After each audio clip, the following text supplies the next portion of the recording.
When you hear the phrase soft as steel, what do you think of? While the word steel might conjure up images such as massive high-rise buildings, where does the soft part come in? And what exactly does this mean in our work and in our lives? Welcome to the Soft as Steel podcast with your host, Dennis Doran, featuring engaging conversations with a wide range of industry leaders around soft skills, how we practice love, inclusion, social justice, and compassionate leadership that's everlasting in the workplace. And now, here's Dennis Doran. I'm very pleased to be joined for today's podcast by Aaron Prill. Aaron is Vice President of Critical Facilities at OAC Services Inc. I was particularly interested in having a conversation with Aaron in part because of how he describes himself and his role and approach in highly technical and complex projects, doing so with a large measure of recognition of soft skills, and it appears he understands them well. I was also interested in meeting Aaron because of the company he represents, OAC Services. OAC has integrated ideas like love and inclusion in everything they do with their fellow team members and their clients. It's clear to me that Aaron understands and supports these ideas in his pursuit of excellence. Focusing on mission-critical facilities, Aaron has been in the construction industry for over 22 years. He has built, managed, and mentored teams all over North America to help build communications infrastructure that society now depends on daily. Aaron works hard to create and cultivate strong, positive relationships and promotes mental health awareness and maintenance. Aaron, welcome to the Soft as Steel podcast. Well, thanks for having me. I hope you didn't mind that I added a few thoughts to your introduction. No, that's great. Yeah, I made you seem even greater than you already are. I mean, it's what a way to start the interview. Right? I mean, goodness gracious, yeah. Share this with Sean. Say to Sean, he made me just something almost godlike, Sean. Absolutely. Yeah. You know how to pump up a guy's ego. Well, I mean those thoughts because you know where I'm coming from. Absolutely. And I thank you so much for agreeing to have this conversation. I'm the soft skills guy. You know, The book I wrote back in 2019 has continued to be the basis for my message, in particular to the construction industry, but really to industry, commerce, any endeavor. And that is that the difference maker is related to the how a person is as they deal with folks. Yep. And that their qualities come through in the way they represent themselves, the way they communicate, and the things that they do. And I get that you get that just based on how you described yourself again. And again, the fact that as we were getting ready to begin this conversation, your mention of how you view OAC Services as more like a family. Yep. And I support that impression. I agree with it. And I think that I want to hear more from you about, again, you're dealing with, complex technical projects. So that part is very clear. It's not just a high-rise building. Right. It may not be as big as a high-rise building, but then again, it might be if it's a data warehouse or some other things, but it's complex. And complexity challenges people. And so my first question for you to just get your thoughts on is just as a general thought, as you fill your role in your relationship with your clients in particular, how do you use your qualities? And you can say what I think they are. If you say, I consider myself to be this kind of a person, and how it helps you to both establish your relationship with your clients, but also nurture it and make it as successful as it can be by virtue of not just your technical excellence, but how you are as you serve them. Sure. Well, firstly, I tend to listen more than I talk. And that's, especially for our clients, that's important. Just for society, right? I mean, it's better to listen than before responding, right? And make sure you understand what the message is being communicated. And it's not just what's being said, but also how it's being said. Mm-hmm. A good friend of mine mentioned this to me, that she felt that I make people feel comfortable in a room, say whatever it is. So I really try to never be the smartest one in the room, very humble, and make people comfortable so that they can open up and talk without fear of being any kind of negative reinforcement, I guess. So I think that's the biggest thing, is get people comfortable so that they can trust you and can rely on you, and then lead by example and help support them. Everybody makes mistakes. I make mistakes. But if folks are comfortable in making those mistakes, they'll actually learn from them too. Yeah. A lot of it is just reinforcing that. Mm-hmm. Yeah. That's terrific. I mean, did you make notes of the things you wanted to say? Did you make notes? No, No, not at all. of course you did. And that's the fun and interesting part of this experience, is that we didn't have advanced preparation. Right. Because again, implicitly, I can tell as I listen to your words that you speak with your clients and in the relationship you're trying to build with the foundation of your technical knowledge and abilities, which is what they value as a basic. You got to be able to do the job. Absolutely. But what I hear in you is that you understand yourself well. You were given a gift by one of your peers or colleagues or that individual that described you to you, and it is a gift because sometimes one of the questions that I used in the research for my book was that if I were to ask someone that knew you very well over a period of time how they would describe you, what do you think they would say? So putting the person on the spot, you answered that question actually for me without me asking the question, which again, just another aspect of your brilliance. I mean, we're uncovering so much about you in this short conversation. But what you said, it makes me feel real good because that's what it's all about. And so you clearly get it. I was struck by the combination of words in a portion of your introduction, where you said you work hard to create and cultivate strong, positive relationships. And we've already kind of addressed that and how you do it, this notion of trying to make people feel comfortable so they can trust you.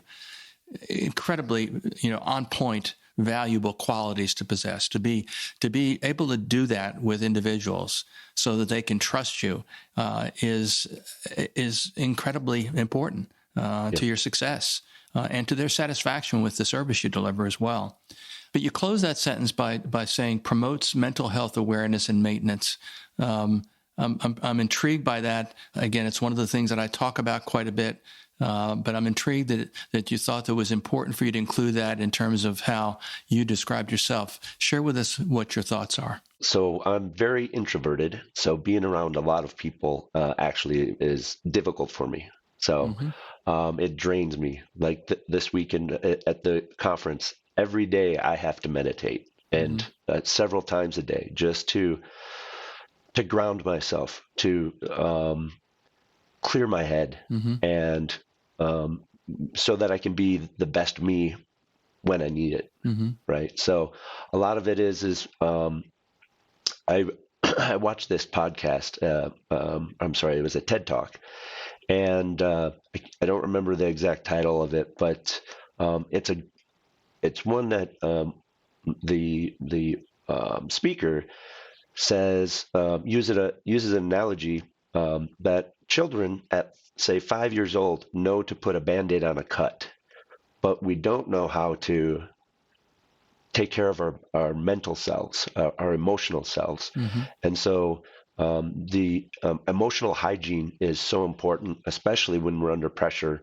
And it took me a long time to learn that.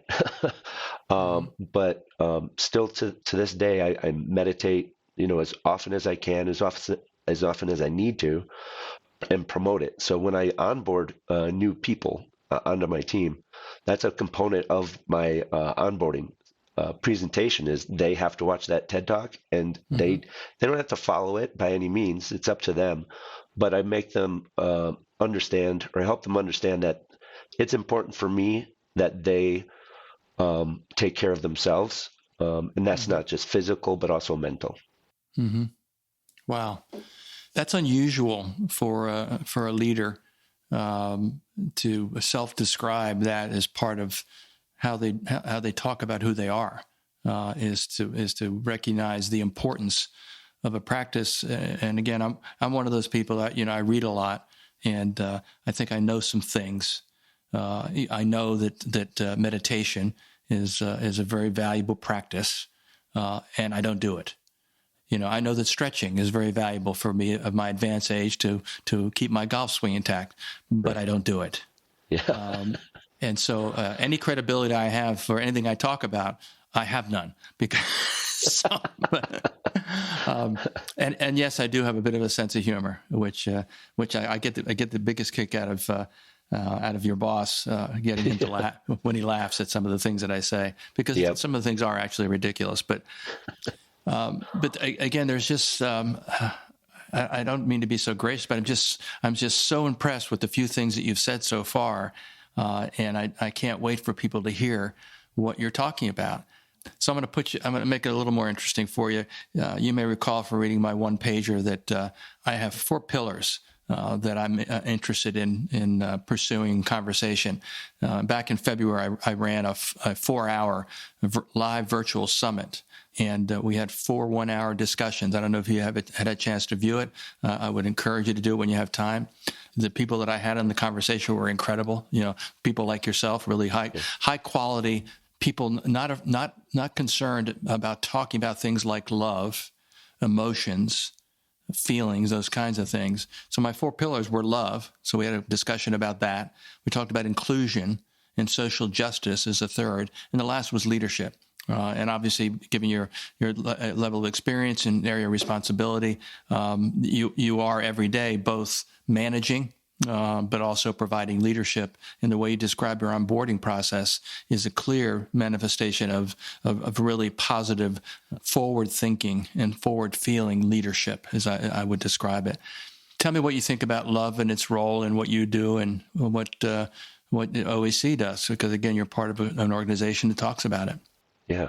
Well, again, it's a part of my everyday routine, right? I'm not ashamed to use the word love. I tell people that I care about, that I love them, and they see it whether I say it or not, because I'm there for them, right? And we are a little bit different now with the remote working, but you see your coworkers a lot more than you see your family, even, right? And so over time, you just develop that love, that family sense of family, and want to help them, right? Then they want to help you, and ultimately, that family is there they want to see you succeed. They want to see everybody else succeed, and it helps each other.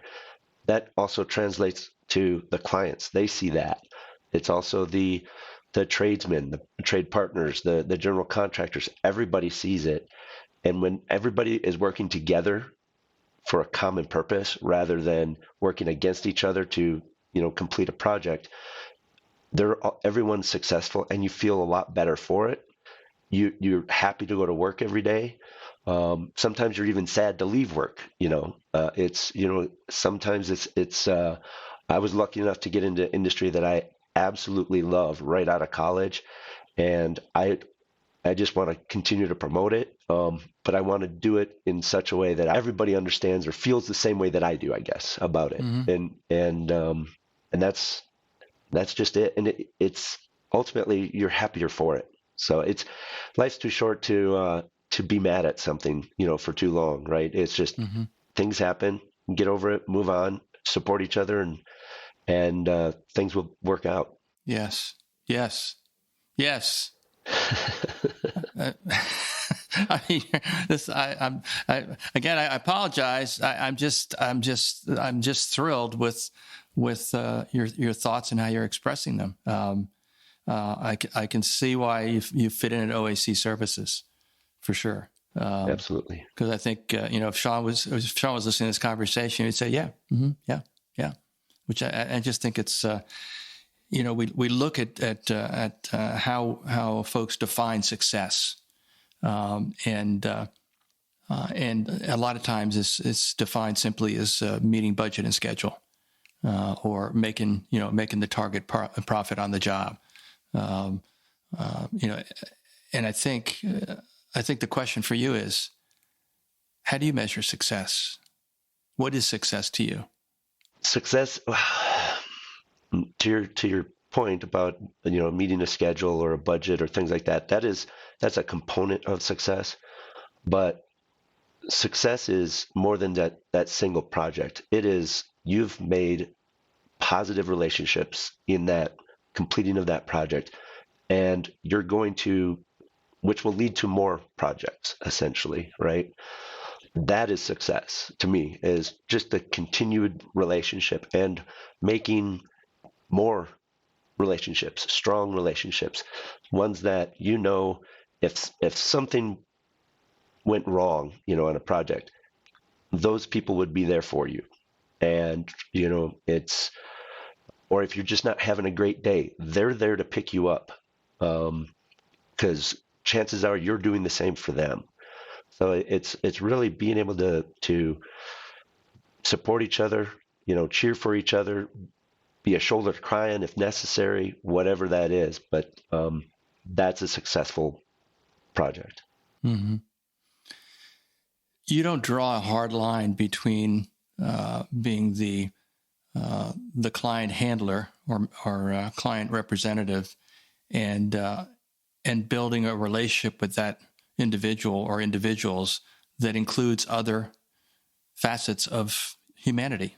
Again, just how you deal with them in a more familial way. Again, we've both been in the construction industry a long time, and we still.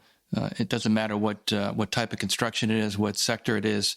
There are still some, just well-worn, just genetic defects in the construction industry, and one of the greatest areas of disease are contracts. Yep. And still how they're written, and the simple notion that they're written to favor the author, and all those kinds of things. And so, with that, if you accept that idea that we can still do better in terms of just the whole nature of describing what should be primarily the legal relationship, but then also defines other things with the scope and all the documents and the drawings, et cetera, et cetera. How do we try to manage that so that that they're not an obstacle to building a relationship with another person? How do you manage around that? Well, again, everybody has to be on the same page on that, right? You're absolutely right. The contracts have to be there for legal purposes. I get that. Understand that. But as soon as it's signed, put it in the desk drawer and lock it up. Hopefully you never have to pull it out, right? And never reference it. I work hard to never have to say, well, contractually you owe me this. That doesn't help anyone. For one, all of a sudden you're going to put somebody on their heels, and they're going to be very defensive immediately, and then they'll close up, right? They won't talk about whatever you need to talk about.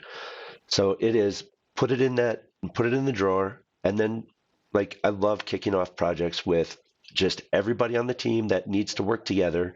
Is go out to coffee, go out to breakfast, go whatever it is, but have some fun together, get to know each other, get to understand what the challenges they might have at home, why they might have to call in sick one day, whatever that might be. But really, you're going to be working with those folks for a while. You might as well get to know them and befriend them, right? It's in your benefit as much as it is the benefit of the project overall. Mm-hmm. Yeah, I would agree with that entirely. So relationship, you use relationships in introducing yourself. You've used the word a bunch of times. Can you think of an example, maybe a story where your success in building a relationship with some individual, some client, was particularly important, and how it was important in dealing with a major disagreement? Absolutely. I was actually on the general contractor side. I was a senior project manager. I was working on a data center in Denver, Colorado, and the owner's rep, initially it started out, the general contractor had hired me because the project didn't have a very good start.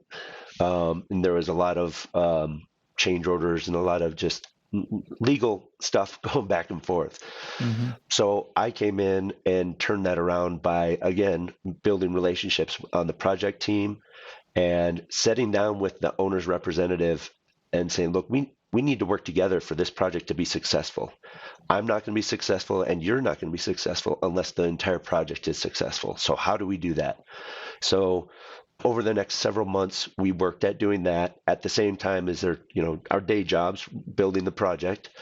And by about 6 months into that project, we had settled all the change orders. We had settled, and there was give and take on both sides, right? Some were justified, some were not, but we bartered back and forth, and we made it successful is what it came down to.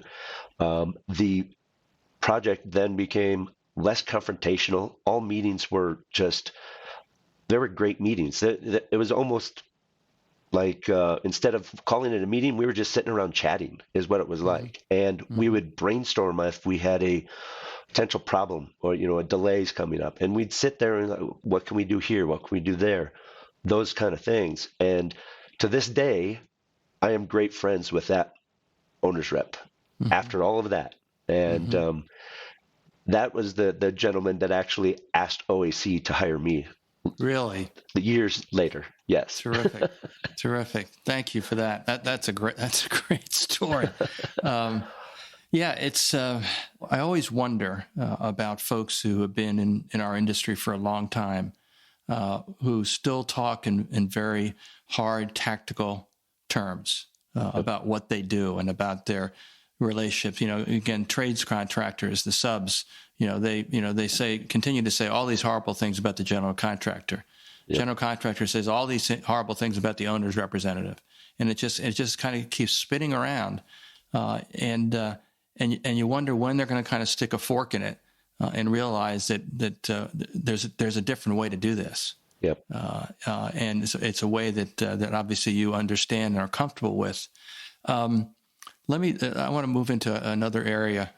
Again, one of the unfortunate things about this conversation is it's by design a roughly 30-minute conversation, because I'm told that if you get past 30 minutes, people don't even start listening.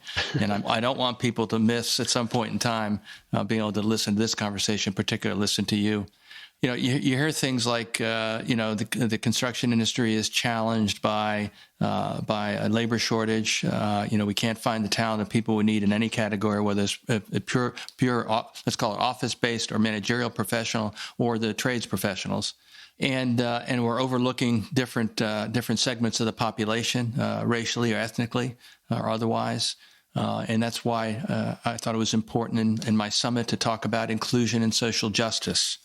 Because, again, those are two things that relate to the harsh realities of being human beings. What are your thoughts about what having to understand and practice in your relationships inclusiveness, as well as thinking about how do we process what we've experienced in the last 3 years, which included a health crisis, an economic crisis, and a social crisis. So, what are your thoughts about that and how it's affected you? The way I look at inclusion is maybe different than I think others do. I'm all for inclusion, but I work really hard not to think about it. It's a color of skin. It's the male or female, whatever it is. I'm not worried about that. I'm worried about the skills. Do they have a desire to learn? What do they want to learn, and how can I help them learn? Everybody learns a little bit differently. I'm dyslexic. It takes me a long time to read. I'm not very wordy. I don't have a huge vocabulary. So it takes me sometimes a while to find the right words. And so I've had to learn over many years of how to learn, right? Everybody needs that.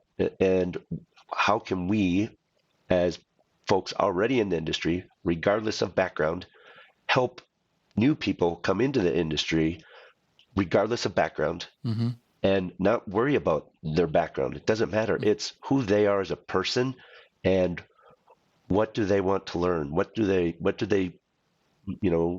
their life goals, right? This is, again, we work most of our lives. Everybody's got goals, whether it's personal or professional. How do we support those? Again, regardless of background. Good. Yeah. I like the way you express that. I think it's very relatable. And you mentioned something else about yourself, and that is your dyslexia. Yep. When was it diagnosed, or when did you realize it? Or because now it's I've got a very dear friend whose son who's in 8th grade. They finally arrived at a dual diagnosis. One of the part of the diagnosis is dyslexia and the impacts it has on his learning, also his self-image, and so many things.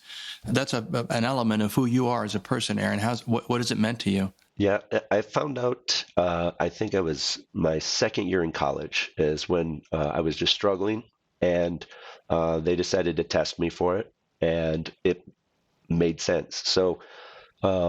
As a result of that, I was able to have longer more time to complete tests and things like that. So that was really the only addition that they gave me. But I had to, again, learn how to learn.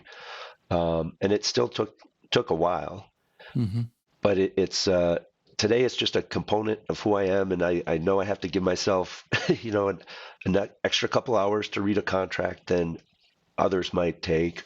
I have to take notes. I have pretty poor memory too, so I have to take notes on what I want to remember, why I want to remember it, and by doing that helps me to remember it. But then I also can go back to it time and time again. I have so many notebooks around my office that I go back to, and I've learned to use OneNote now too. So that now I can take it anywhere with me. So that absolutely helps as well. Yeah. Thanks for sharing that. Again, as I think about, going back to a minute to the notion of inclusion, which another closely related term that we hear a lot about is diversity. Diversity, equity, inclusion are all brought together. In fact, your company, OAC Services, was, I think, a lead sponsor or a lead promoter of an event just this past week. Yep. I saw a posting on LinkedIn. So again, another example of how in sync you are, just based on how I've come to know you in this very short conversation with a very good company. And I might also add, because I don't mind promoting, really good things, a company that's been recognized as a great place to work in the Seattle area. So, a lot of good reasons for that.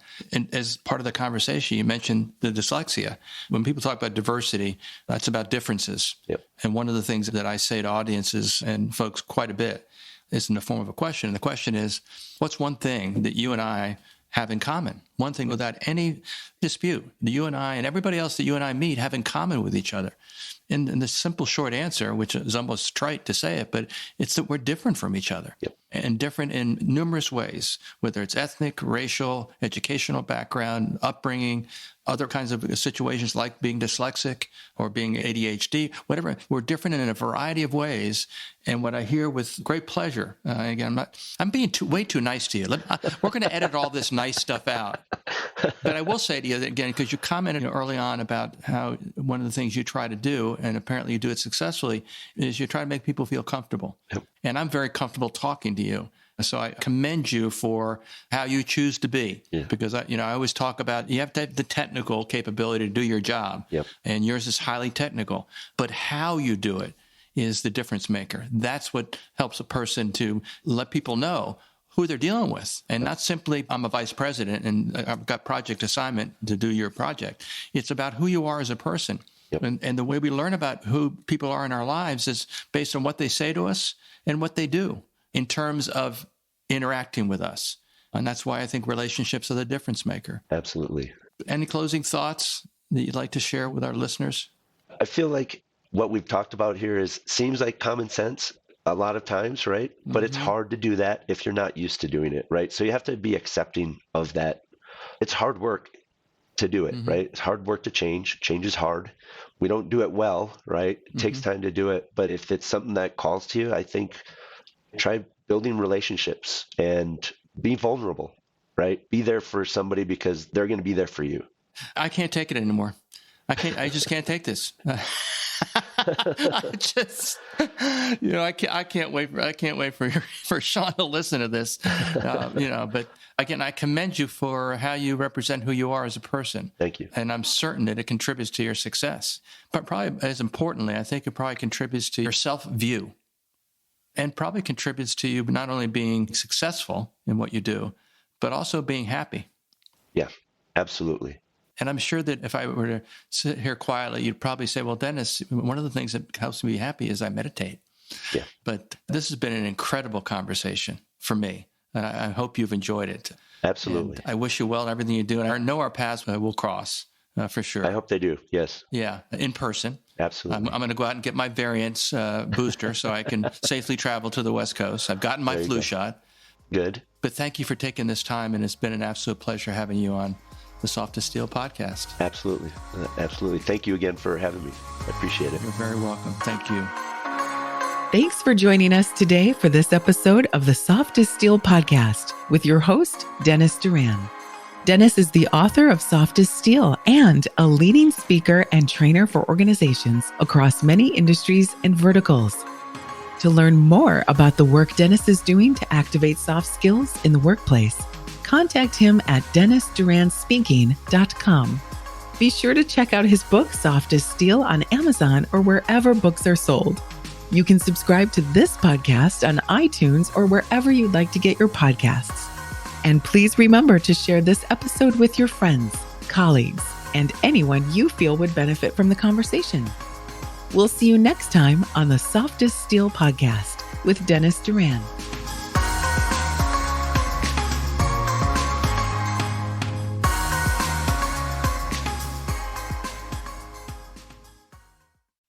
Produced by Audivita Studios. Connect your voice to the world.